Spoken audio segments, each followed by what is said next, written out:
Colin, Tennant, The Fallen Bud, written by Michael Jacques. Chapter 6. Michael left Rivier's office and wandered through the streets of Castries, unwilling to accept the change in morality that had taken place in St. Lucia. Needing advice, he asked it from a lawyer in the firm of A. Jung. "I can't believe Riviere would betray you like that. Go back and speak to him," was the advice the Oriental lawyer gave him. A solicitor can't represent two parties with conflicting interests. An agreement reached under such circumstances would be void. Michael had other alias to whom he could turn for help. There were three of them: Malcolm McGaughan, Galdolf St. Clair, and Peter Foster. The first friend he had got to know on return to St. Lucia was McGaughan. Michael had taken his mother, a diabetic, to hospital for treatment.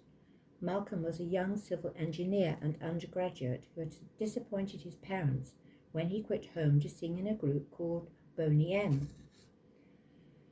On returning to St. Lucia after falling ill in Europe, he had become the Rasta man who had shocked the locals when he ate fish in public. Until then, St. Lucians believed that Rasta men never ate meat or fish, as runaway slaves or Rasta men never ventured to the coast, where such food was available when the colonial powers controlled the shores.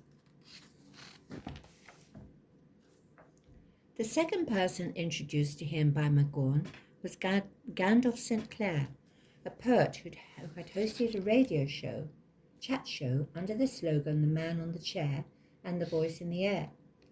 McGaughan's friends were up-and-coming young dancers, singers, poets, artists, and writers, the children of UWP supporters who had been privileged under colonial rule and had maintained their position in society. However, these young people tended to be Liberals or Labour Party members and constituted a new intelligentsia. Gandalf had introduced Michael to Peter Foster, a criminal lawyer renowned as a poor man's advocate. It was to him that Michael turned instead of returning to confront Riviere. Peter Foster, in fact, registered a liability company in St. Lucia for Michael before his conflict of interest with Tennant began. Foster told Michael that he must prevent Tennant from registering the land at the government land office in order to bring Tennant into the open and so to negotiate fairly. In 1989, Michael vacated their guest house and Tennant moved there with his manservant and a builder, Lane Pettigrew. Soon afterwards, he sent Linton Lamontagne to invite Michael to discuss their issue at Lamontagne's estate. Locals believe that the family of Josephine Beauharnais, wife of Napoleon Bonaparte, still owned the estate where she was born, which now borders Lamontagne's land. The estate included the sulphur springs, a volcano, a waterfalls much frequented by locals and tourists, together with hidden retreat where people wallowed in sulphuric mud, ostensibly for their health, but this spot also served as a hideout for nocturnal lovers. Michael accepted the invitation and brought Gandalf St. Clair along. They found Tennant, Lamontagne, and Riviere drinking on the veranda of an elegant French colonial house waited on by smartly dressed servants.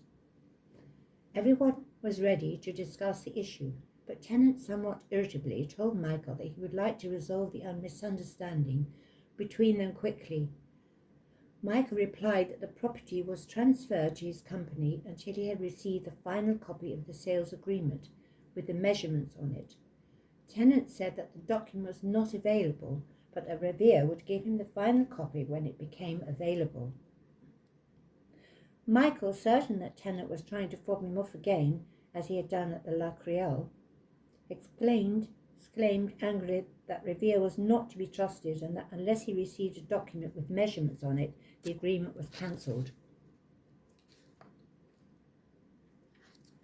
Colin Tennant believed that he was the archangel.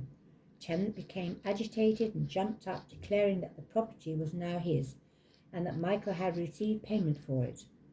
The conflict was not resolved. Everyone parted company with a bad grace. Tennant felt that Michael's defiance was rude and likely to weaken his influence over the locals, who otherwise had begun to accept him as a sort of lord of the manor, come to do only good for the island. Tennant was, of course, well aware of St. Lucian's religious superstitions, which were illustrated in a large painting displayed at the entrance to the home hotel in Soufrière, opposite the town square. It showed in brilliant colours a blonde and beautiful archangel with bright blue eyes and a muscular body, with wings spreading out into empty space. In his right hand, the heavenly figure held a sharp weapon pointing downwards at a black devil, an evil deformed creature from the underworld, with goat's horns and a dragon's tail, a clear reminder to slaves of what they were. Tennant saw himself as that powerful angel capable of striking fear in the locals, yet he was also unsure and troubled when he faced Revere and ordered him to submit the matter to the St. Lucian High Court, where he felt he would be certain to get what he wanted. Colin Tennant thrust an envelope into Michael's hand. Not long after the meeting, Tennant sought Michael out just as he was about to leave for England from Vieux-Fort, the island's main airport, well placed near the Caribbean and white sandy beach lined with fine tourist hotels. The airport was thronged with people, and Michael was in the queue awaiting luggage customs inspection. Quite roughly, Tennant emerged from the crowd at breakneck speed, accompanied by a woman police officer. Catching sight of Michael, he pushed people aside until he stood next to him and thrust an envelope into his hand.